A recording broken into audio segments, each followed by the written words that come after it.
The House held its first public hearings in the impeachment inquiry today, and there was a major new bombshell about President Trump's involvement in the Ukraine scandal. For more on this, it's time for a closer look. Today was a historic day. This was only the fourth time in American history that Congress has launched public impeachment proceedings against a sitting president, and that is not a club you want to be in. There are the two presidents who actually got impeached, and the third, Richard Nixon, who was so desperate to avoid it, he quit first. Remember the famous shot of Nixon getting on the helicopter? If that had been Trump, the Secret Service would have to tie him to the helicopter by his leg and airlift him out. Please drop me off at a Wendy's.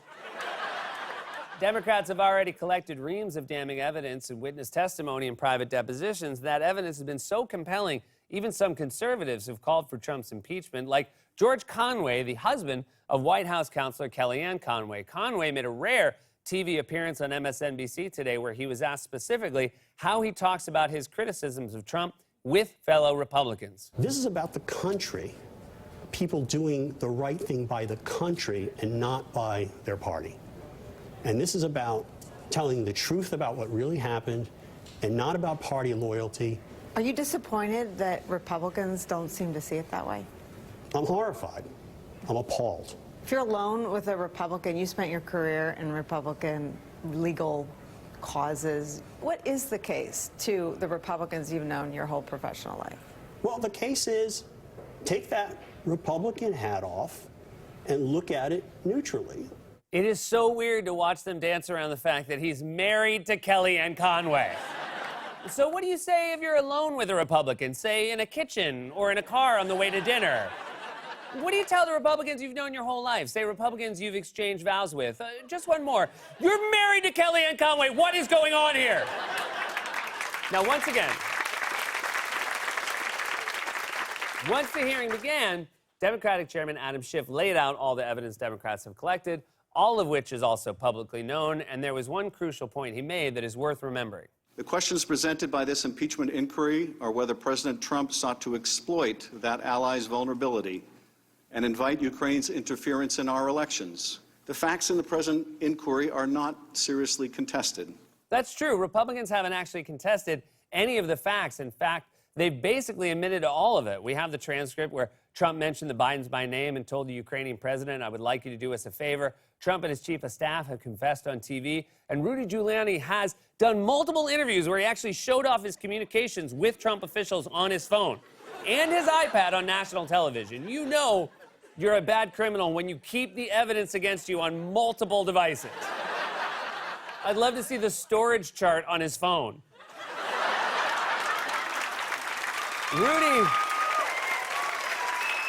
Rudy's like a bank robber who says, look at my Fitbit. I took 1,000 steps from my house to the bank and then to my getaway car.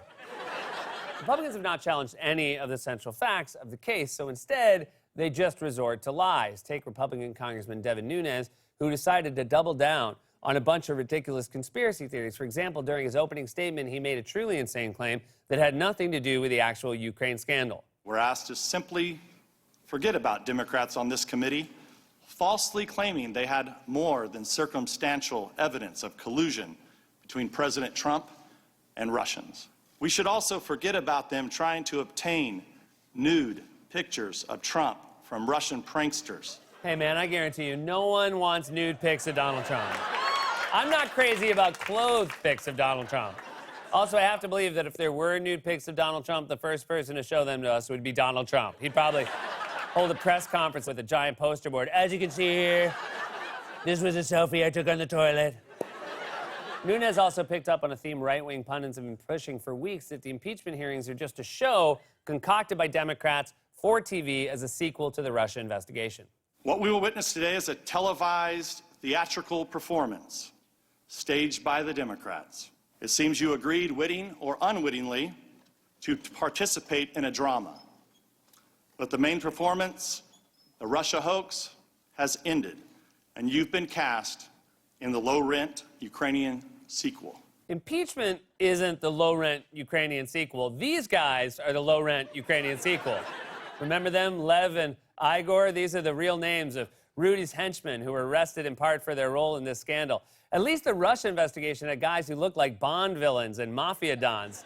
These guys look like they should be at Ivan Drago's cornermen in Rocky IV. They look like balloons in the annual Macy's Day Perp Walk. Now compare the Republicans to the credibility of the two witnesses, State Department official George Kent and Ambassador Bill Taylor. Both witnesses directly tied Trump's lawyer, Rudy Giuliani, to the Ukraine scheme, with Kent using an especially interesting phrase. Over the course of 2018 and 2019, I became increasingly aware of an effort by Rudy Giuliani and others, including his associates Lev Parnas and Igor Fruman, to run a campaign to smear Ambassador Yovanovitch and other officials at the U.S. Embassy in Kyiv. In mid-August, it became clear to me that Giuliani's efforts to gin up politically motivated investigations were now infecting U.S. engagement with Ukraine. That's right, Rudy was infecting Ukraine policy, and that's the right word to use because he looks like the human version of the Mucinex man. But Taylor in particular is a key witness because he created a written record of what was happening at the time by writing down his concerns in text messages, and he relayed those concerns again in his testimony. I and others sat in astonishment. The Ukrainians were fighting Russians and counted on not only the training and weapons, but also the assurance of U.S. support. The explanation made no sense. The Ukrainians did not owe President Trump anything, and holding up security assistance for domestic political gain was crazy. Yes, it was crazy, which is exactly why I believe Trump did it. Anytime Trump has a choice between doing the same thing and the crazy thing, he picks the crazy thing. That's true even when he stands. He has the choice between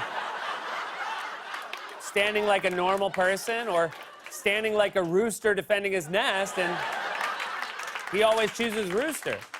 But Taylor also revealed some damning new information he just received recently. Taylor told the committee that over the summer, during a trip to Ukraine, a member of his staff overheard a phone call Trump had with his hand-picked ambassador to the EU, Gordon Sondland. In that call, Trump asked Sondland directly about the investigations he wanted Ukraine to conduct of the Bidens. Last Friday, a member of my staff told me of events that occurred on July 26th. This member of my staff accompanied Ambassador Sondland. Ambassador Sondland called President Trump and told him of his meetings in Kyiv. The member of my staff could hear President Trump on the phone asking Ambassador Sondland about the investigations. Following the call with President Trump, the member of my staff asked Ambassador Sondland what President Trump thought about Ukraine. Ambassador Sondland responded that President Trump cares more about the investigations of Biden, which Giuliani was pressing for. Once again, these guys are the worst criminals in history. Think about that. Trump talked to a henchman on a phone call about his plan to extort a foreign country, and he was so loud people could overhear him. A good criminal would call and say, "Are you alone?" Trump would say, "Are you alone? If not, go find some people to stand next to it. Put me on speakerphone. This is a doozy." But this is a major bombshell, yet another piece of evidence that directly ties Trump himself to this scheme. We have the transcript, witnesses, text messages, and now we have a damning new phone call. If we had this much evidence during the O.J. trial, even Johnny Cochran would have been like, you know what? The glove does fit. My client's full of This was yet another new piece of evidence confirming that Trump had committed impeachable offenses. In fact, George Conway summed it all up with his very straightforward statement about just how damning the facts have been for Trump. It's the ultimate impeachable offense. You can't, if you were going to make up a set of facts that was as bad as you could get, this would be it. I agree, and just a thought here, but maybe you could write that down on a Post-it and leave it on your fridge. What this hearing made clear once again is Republicans have no defense. They have nothing. For example, Republicans also hired their own outside lawyer to question the witnesses. That lawyer tried to ask Taylor about Sondland's involvement in the scheme. Again, as you'll recall, Sondland was Trump's hand-picked ambassador to the EU, not Ukraine. So it's suspicious he was involved in any of this at all. The GOP lawyer tried to get Taylor to say that it wasn't suspicious, but his line of questioning fell flat. I want to turn to the discussion of the irregular channel you described. And in fairness, this irregular channel of diplomacy, it's not as outlandish as it could be. Is that correct? It's not as outlandish as it could be. That's their best argument. It's not as outlandish as it could be. Trump should just run all the way with that and start holding his rallies in front of a giant banner that says, "Not as guilty as I could be." But the GOP lawyer kept going on with this bizarre line of questioning about Sondland's role in the scheme, and eventually Taylor just gave up. His involvement here, while not necessarily part of his official duties as the ambassador to the EU, it certainly is not outlandish for him to be interested and engaged pursuant to the President or Secretary Pompeo's direction, correct? It's a little unusual for the U.S. ambassador to the EU to play a role in Ukraine policy. Okay. And, it might be irregular, but it's certainly not outlandish. And then Secretary Perry. I mean, that was the entire series of expressions you make when a guy comes up to you on the subway and asks you if you'd like to touch his pet lizard.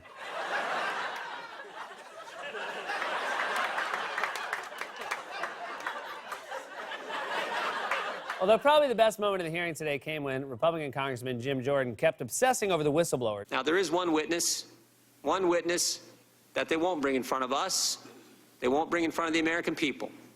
And that's the guy who started it all, the whistleblower.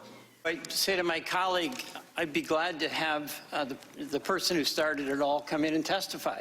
President Trump is welcome to take a seat right there. I would love to see Trump testify. Can you imagine that? After 5 minutes, Rudy would probably be running into the room screaming, "Boss, I got all the evidence right here. It's in my notes app." By the way, while all this was happening, Trump was at the White House meeting with the president of Turkey. Now, Trump retweeted multiple clips from the hearing throughout the day, and yet he insisted he wasn't watching the hearing because he didn't have time. No, I didn't. I did not watch it. I'm too busy to watch it. It's a witch hunt. It's a hoax. I'm too busy to watch it. No, you weren't. There's no way you were too busy to watch. Trump watches TV all the time. I'm shocked there wasn't a TV next to him while he was answering that question. I'm too busy to watch. Hold on. Oh, no, they know about the phone call? Oh. Today was both historic and deeply revealing. It's almost inevitable that Trump will be the third president in history to be impeached. Republicans made clear they have no defense. Their best argument is that it might be outlandish, but it's Not as outlandish as it could be. This has been A Closer Look.